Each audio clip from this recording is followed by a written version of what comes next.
Ayan, recording na tayo. Kaya mo mag-open ng camera?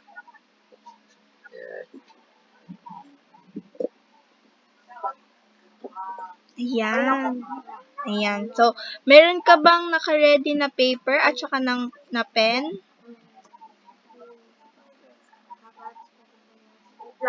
Sige, kuha ka muna. Kuha mo ng papel ka ball pen. Ayan, sige. So, abang nagpapakuha ka, start na tayo ha. Okay lang? Okay, sige. So, ayan. Hi, Mark. This is your second tutoring session. So, nagkaroon ka na ng first session with Teacher Ashley nung Saturday, tama? Okay. So, ayan. So, hello, Mark. Una muna, kamusta ka? Kamusta ka today, nitong mga nakarang araw? Kamusta ka? Masaya. Nakabakasyon ka ba ngayon? Okay. So, ayan no. So, sa mga ibang oras mo, maglaro ka, mag-enjoy ka sa bakasyon mo. So, ayan.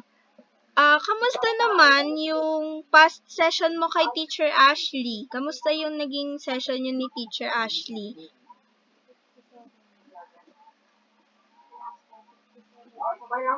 Okay lang. Marami ka bang natutunan kay Teacher Ashley? Opo. Okay.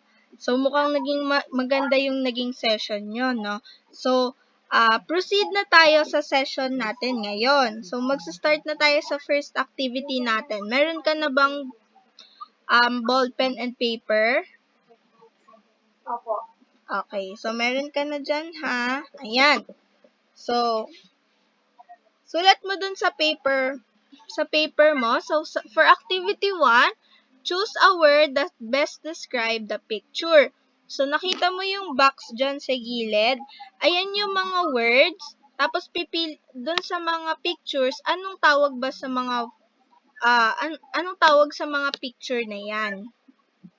Andito yung words nila sa box. So, ayan. Sulat mo na lang number 1. Anong word ba yan?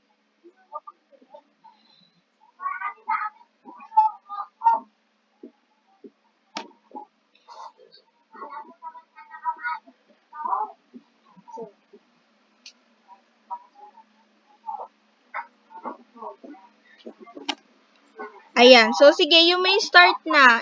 Pwede ka na magsulat sa pen and paper mo. Ayan.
Huwag kayong maingay kasi naka-record.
Okay na po.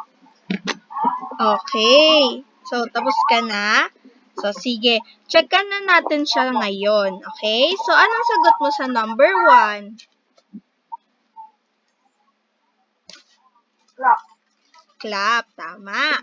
Sa number 2,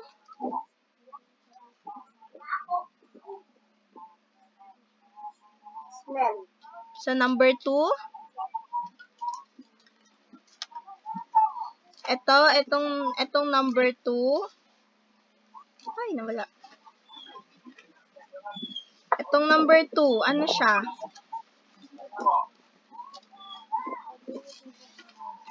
Ikukuha mo. Okay. Sige. So, yung number 2, salt. Sa number 3,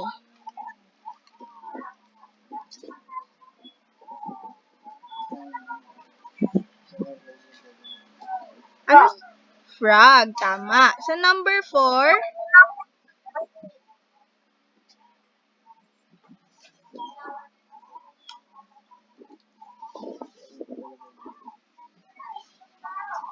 Self.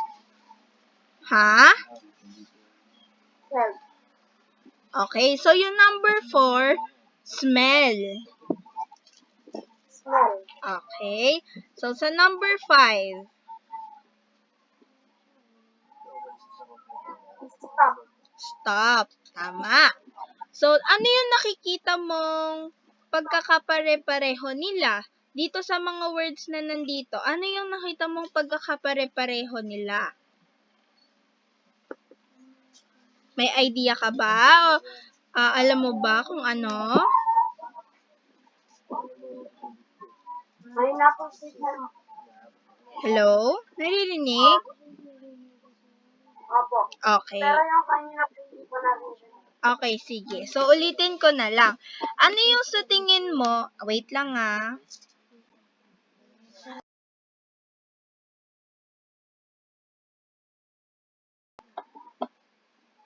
Ayan. So, ano yung sa tingin mo pagkakapare-pareho ng mga salitang yan? Yung mga words na nandyan? Bob. Ano yung sa tingin mong kapag pagkakapare-pareho nila? Meron ba silang mga pagkakapare-pareho? Peace. Yung S. Okay. So, wait lang. Charge mo nga. Charge mo, dali. Hindi ako marunong yan. Dali, mamamatay na. O, saksak mo.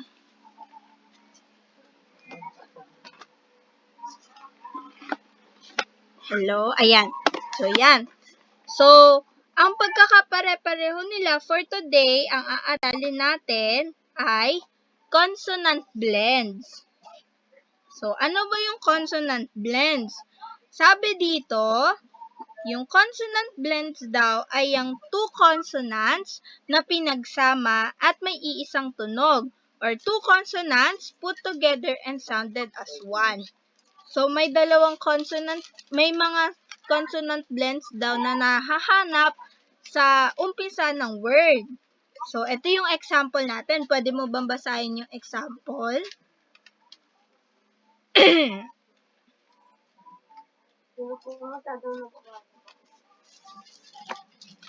Pwede mo bang basahin yung example?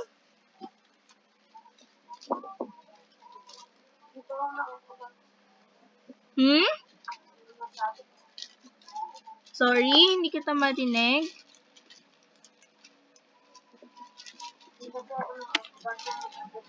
Hindi ka pa. Okay, sige. So, sige, tutulungan kita ha. So, unang word natin ay plan. Plan. Plan. So, anong pagsasamahin mo yung tunog ng letter P at saka ng tunog ng letter L? So, kaya siya naging plan. Okay? So, next next word. Try mo basahin yung next word. Pagsasamahin mo yung tunog ng letter F at saka ng letter L. Flag. Flag. Tama. Next word tayo.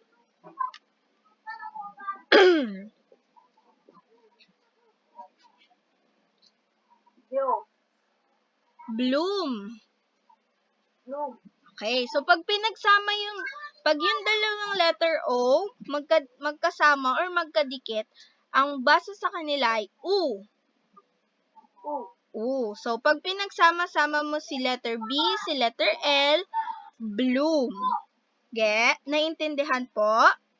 Opo. Okay, so isa pa, try ulit natin.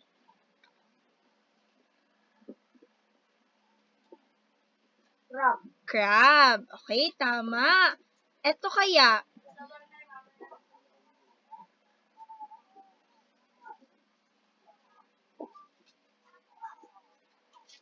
Hindi ko po masyadong mababasa. okay. So, eto, ang basa dito ay pretty. Or ibig sabihin, sa Tagalog, maganda.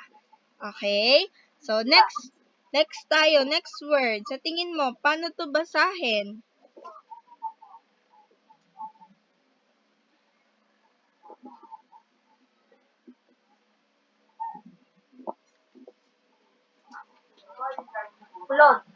Cloud.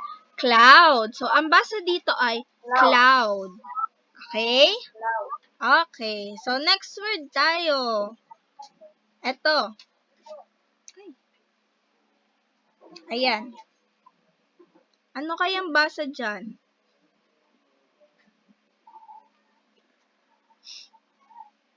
Smoke. Smog. Yan. Ang basa dyan ay smog.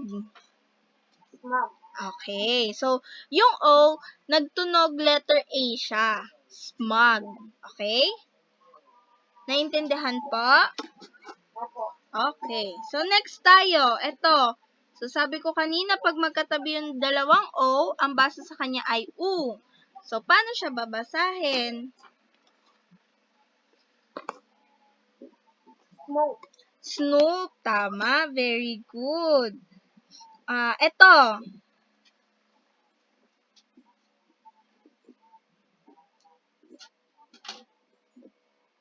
Shark. Ito, anong basa dito? Star. Tama.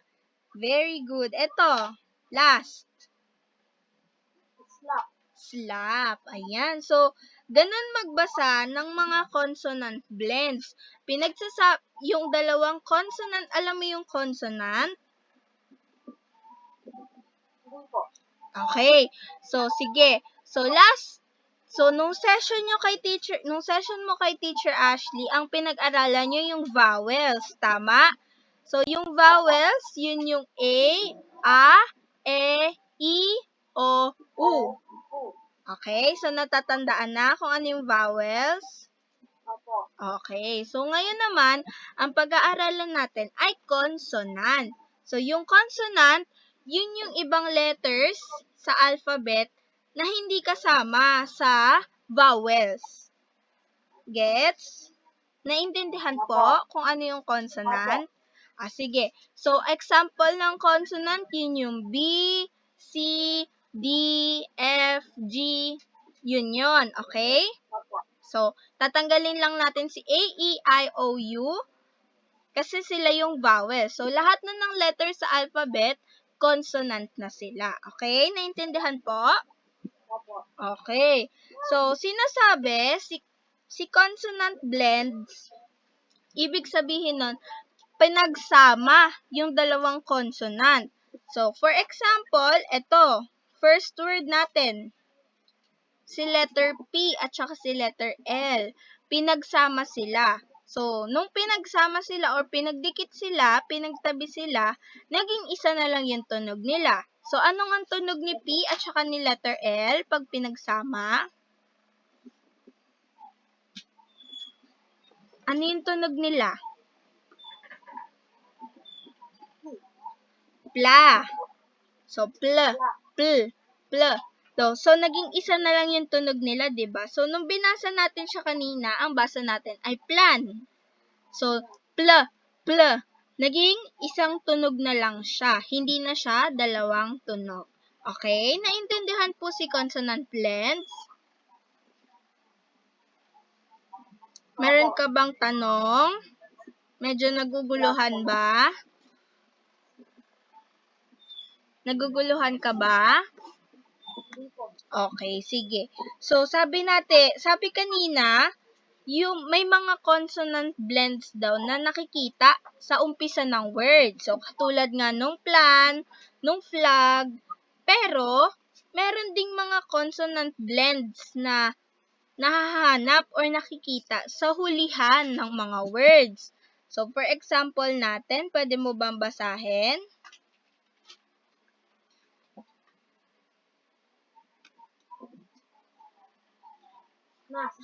Nest. Sunod.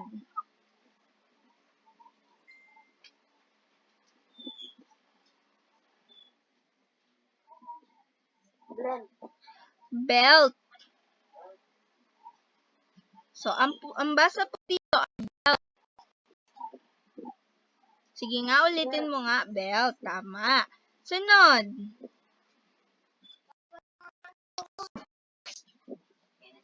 Anong sunod? Sunod na word. Paano natin babasahin ito?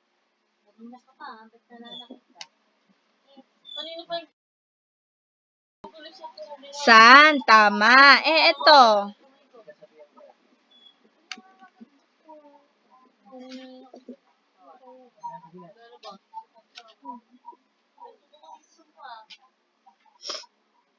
Ito, paano kaya natin ito babasahin? Want. So, letter A yan. Want. Okay? Okay. Ito. Paano kaya natin babasahin yan?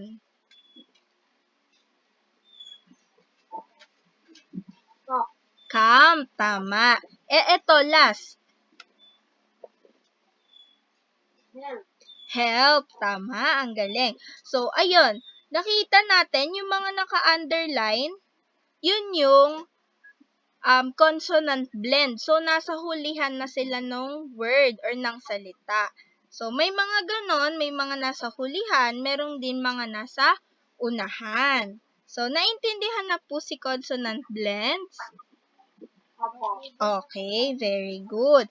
So, proceed tayo sa next activity natin. So, sabi, activity 2, read the following words. So, ito. Kaya mo bang basahin?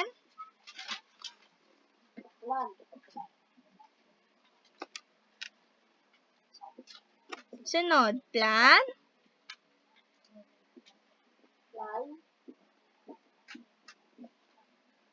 Yun nasa baba ni plan. Play. Okay. So, yung nasa baba ni play,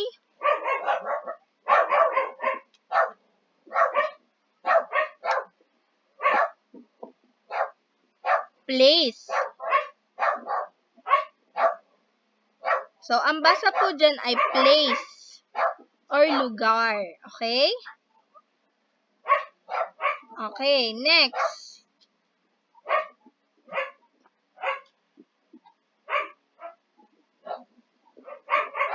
Ayan, anong basa niyan?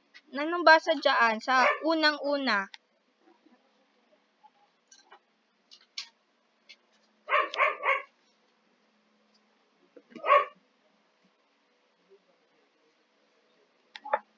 Ano yung basa sa unahan?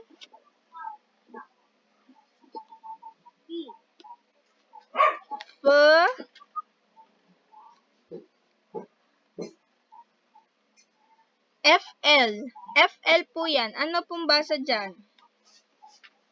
Pag pinagsama si F at saka si L,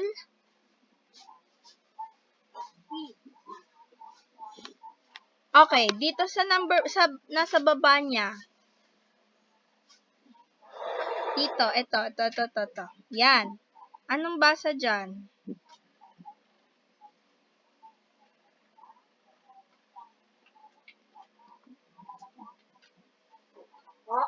Yung nasa unahan po, ano pong basa dun sa nasa unahan?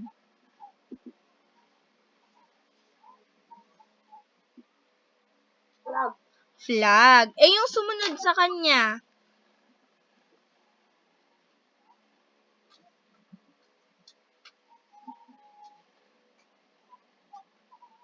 Flame. flame. Yung nasa baba,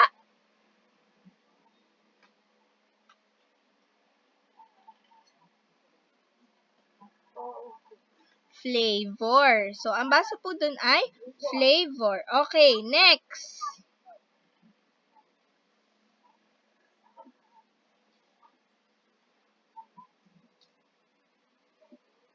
One.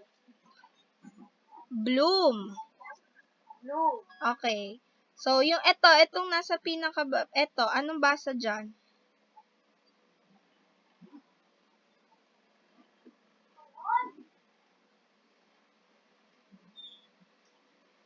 Wood. Black. Black. Black. Okay. So, ito, last. Anong basa po dito? Slap. Slap. Sunod? Sleep. Sleep. Sunod po? Slam. Slam. Dito? Star. Star. Sunod? Stop. Stop. Sunod? Step. Step. Tama. Very good. So, ayun no, yun yung mga example ng consonant blend. So, tapos na tayo sa ating activity 2. Doon tayo proceed tayo sa activity 3 natin. So, meron kang paper and pen? Opo. Okay. So, sulat mo dito ha. Sulat mo kung ano yung mga letters na missing or yung consonant blends na missing sa dun sa mga words na nakikita mo. So, sa number 1,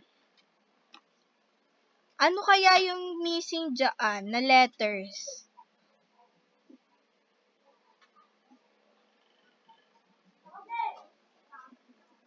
So, yung number 1, di ba mga damit siya? Ano yung English ng damit? Jacket. Sige. So, balikan natin to consonant blends. Sa activity 2 natin. So, yung consonant blends, nagsastart siya sa mga letter P, L, F, L, B, L, C, R, S, N, S, M, C, L, P, R, S, P, S, T, S, L, at saka T, W. So, sa tingin mo dito, ano kayang words to?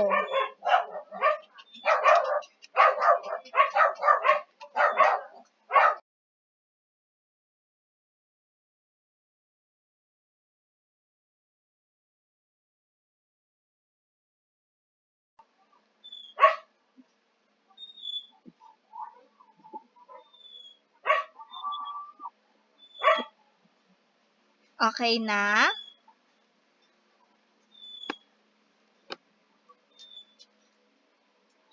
Okay na po. Okay. So, next. Ito, ano kaya tong words na to? So, number 2, ano bang tawag dyan sa picture na yan?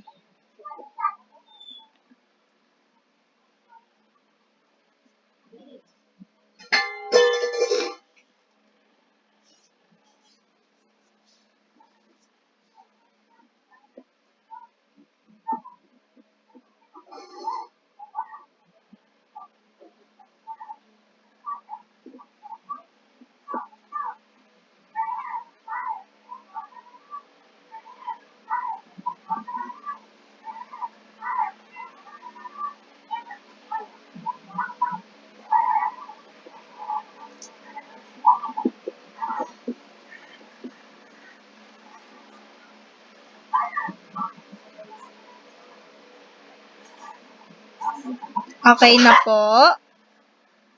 Sa number 3, ano kaya yan?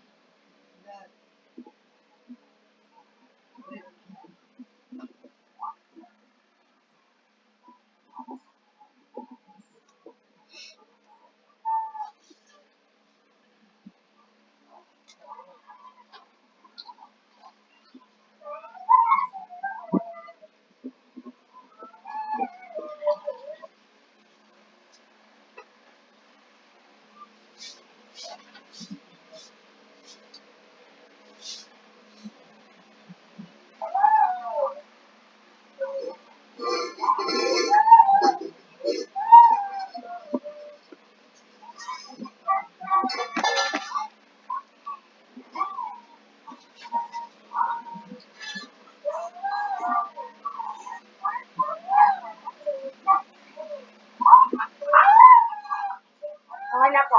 Okay. So, next tayo. Last number.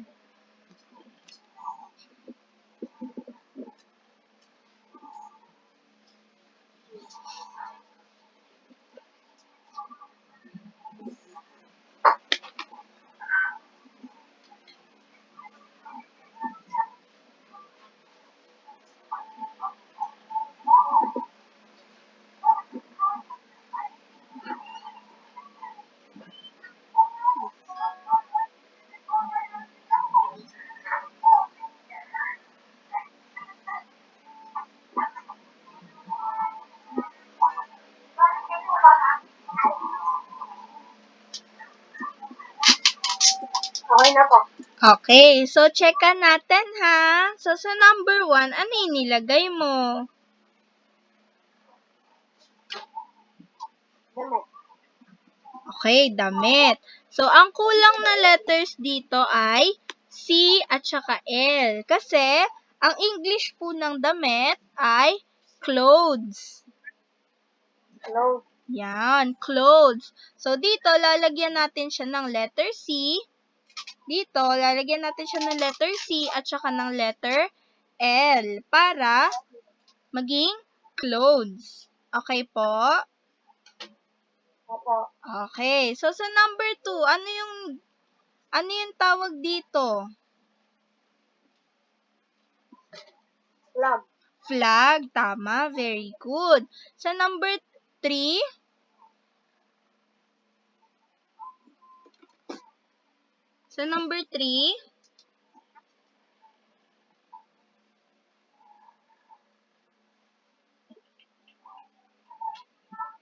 ano yung nilagay mo sa number 3?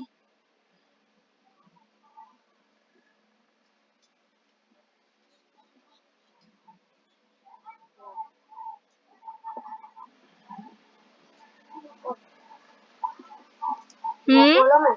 Okay. So, yung number 3, cloud. So, ang tawag dito sa picture ay cloud. So, ang idadagdag natin ay letter C at saka letter L. Okay? Opo. Okay. So, sige. So, number 4, Kumot. kumot. So, ang English po ng kumot ay blanket. Blanket. Yan, blanket. So, ito yung spelling ng blanket. Ang idadagdag po natin na letters ay letter B at saka letter L. Okay? Gets po? Naintindihan po? Okay. So, tandaan mo ha, ang English ng kumot ay blanket. Blanket. Okay. So, number 5. Star. Star. Very good. So, ayan. So, tapos na tayo for today's session. So, sa susunod, babalikan ulit natin yung may mga ipapabasa ako sa'yo, tsaka titignan natin ano ba yung itsura ng mga yon. Okay?